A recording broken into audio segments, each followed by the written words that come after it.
ಪ್ರಕರಣವೊಂದರ ಮಹಾಜರು ನಡೆಸಲು ಆರೋಪಿಗಳನ್ನು ಸ್ಥಳಕ್ಕೆ ಕರೆತಂದ ಪೊಲೀಸರಿಗೆ ಆರೋಪಿಗಳು ಸಾರ್ವಜನಿಕರ ಎದುರಲ್ಲೇ ಹೈಡ್ರಾಮಾ ಮಾಡಿ ಶಾಕ್ ನೀಡಿರುವ ಘಟನೆ ಹಾವೇರಿ ಜಿಲ್ಲೆಯ ಹಾನಗಲ್ ತಾಲೂಕಿನ ಚಿಕ್ಕಾನ್ಶಿ ಹೊಸೂರು ಗ್ರಾಮದಲ್ಲಿ ನಡೆದಿದೆ. ಕೈಯಲ್ಲಿ ಗಾಜಿನ ಚೂರನ್ನು ಹಿಡಿದುಕೊಂಡು ನನ್ನ ಕುತ್ತಿಗೆ ಕೊಯ್ದುಕೊಳ್ಳುತ್ತೇನೆ ಎಂದು ಪೊಲೀಸರ ಮುಂದೆಯೇ ಆರೋಪಿಯೊಬ್ಬ ಆತ್ಮಹತ್ಯೆ ಬೆದರಿಕೆ ಒಡ್ಡಿದ್ದು ಸ್ಥಳದಲ್ಲಿ ತೀವ್ರ ಆತಂಕ ಹಾಗೂ ಉದ್ವಿಗ್ನ ವಾತಾವರಣ ಸೃಷ್ಟಿಯಾಗಿತ್ತು. ಚಿಕ್ಕಾನ್ಶಿ ಹೊಸೂರು ಗ್ರಾಮದಲ್ಲಿ ಮೇ 16ರಂದು ಬಂಗಾರದ ಅಂಗಡಿ ಕಳ್ಳತನ ನಡೆದಿತ್ತು. ಈ ಪ್ರಕರಣದ ತನಿಖೆ ಕೈಗೆತ್ತಿಕೊಂಡಿದ್ದ ಪೊಲೀಸರು ಆರೋಪಿಗಳನ್ನು ಬಂಧಿಸುವಲ್ಲಿ ಯಶಸ್ವಿಯಾಗಿದ್ದರು.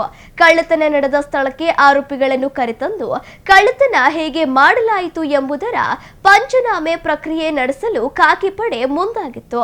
ಆದರೆ ಪೊಲೀಸರು ಸ್ಥಳಕ್ಕೆ ಕರೆತರುತ್ತಿದ್ದಂತೆ ಜಾಗೃತರಾದ ಆರೋಪಿಗಳು ತೀವ್ರ ರಾಧಾಂತ ಶುರು ಮಾಡಿದ್ದಾರೆ. ಮುಖ ಮುಚ್ಚಿಕೊಂಡೇ ಪೊಲೀಸರ ಸಮ್ಮುಖದಲ್ಲೇ ಕಳ್ಳಾಟ ಆಡಿದ್ದಾರೆ. ಈ ನಡುವೆ ಕಳ್ಳನೊಬ್ಬ ಕೈಯಲ್ಲಿ ಗ್ಲಾಸ್ ಹಿಡಿದು ಕುತ್ತಿಗೆ ಕೊಯ್ದುಕೊಳ್ಳುವುದಾಗಿ ಬೆದರಿಕೆ ಹಾಕಿ ಪೊಲೀಸರನ್ನೇ ದಿಕ್ಕು ತಪ್ಪಿಸಲು ಯತ್ನಿಸಿದ್ದಾನೆ. ಖಾಕಿ ಪಡೆಯ ಮುಂದೆಯೇ ಆರೋಪಿಗಳು ನಡೆಸಿದ ಉದ್ದಟತನ ವರ್ತನೆಗೆ ಪೊಲೀಸರು ಸ್ಥಳದಲ್ಲೇ ತೀವ್ರ ಗರಂ ಆಗಿದ್ದಾರೆ.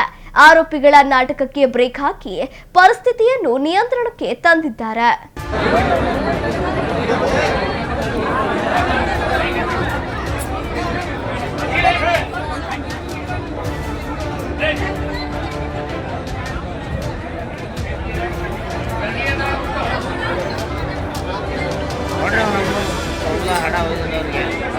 ಮತ್ತೊಬ್ಬರು ಜೀವ ತೆಗೆ ಸುಳ್ಳೆ ಮಕ್ಕಳು ಹಾಕ್ರಿ